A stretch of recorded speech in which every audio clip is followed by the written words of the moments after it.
This is 10 News Sydney with Sandra Sully.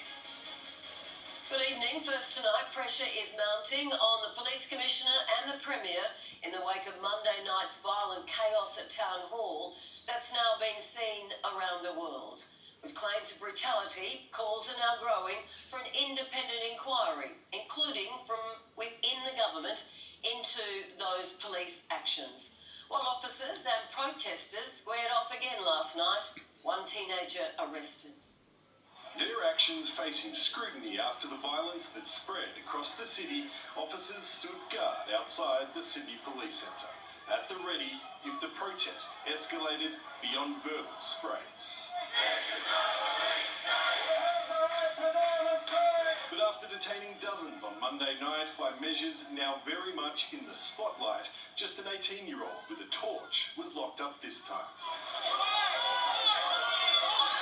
He was charged with assaulting officers and carrying a knife, but it's those at the sharp end of the police operation that stand accused of handing out assaults of their own.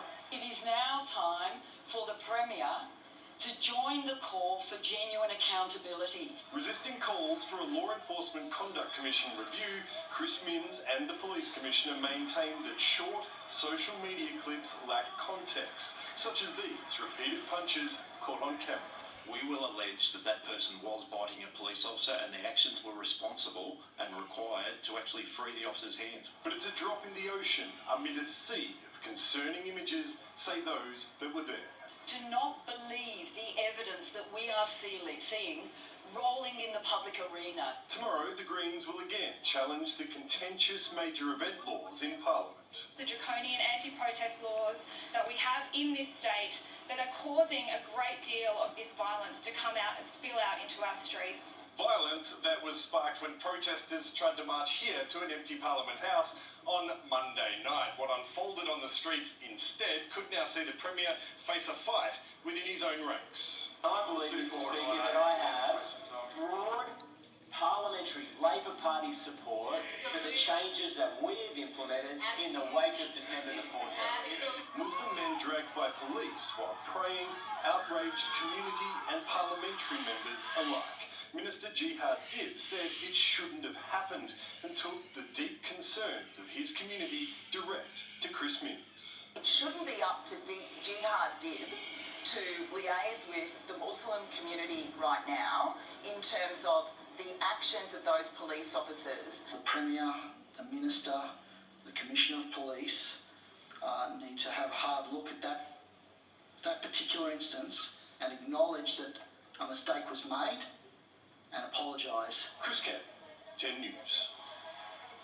It was Canberra's turn to host the Israeli president today, and it was a tale of two receptions, warm and welcoming from official dignitaries and feisty and angry from protesters.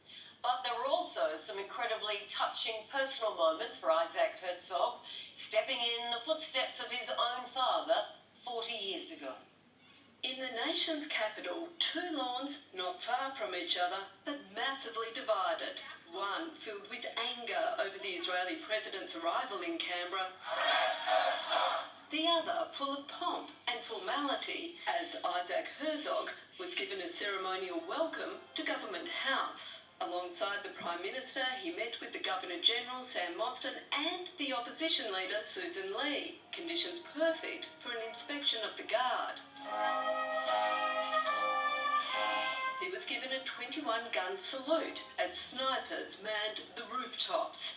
Inside, the Israeli president described the visit as a great moment in relations between Israel and Australia. I'm very honoured to be with you. I know how much you spend time in consoling and supporting the Jewish community, and we're very appreciative of that, as well as the steps taken by your government following our attack. He was especially honoured to see his father's photo in residence. I am struck by the fact that 4 years ago this year, your father was incredibly significant in this place and attended a state dinner. At the Israeli embassy, he planted a peace tree next to two others planted by his mum and dad 4 decades ago. I think that this is way beyond symbolism that we are here. But as he headed to Parliament House for lunch, on the lawns outside, anger grew as Israeli flags flew alongside our own.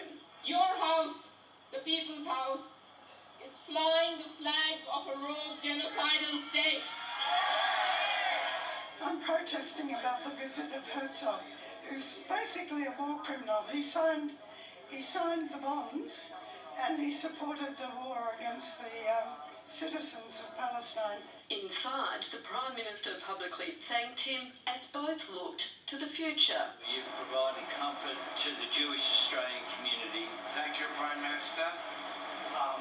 This visit has been very emotional, and also discussing the next phase in Gaza, which is important to all of us, which I hope will bring a better future for all of us.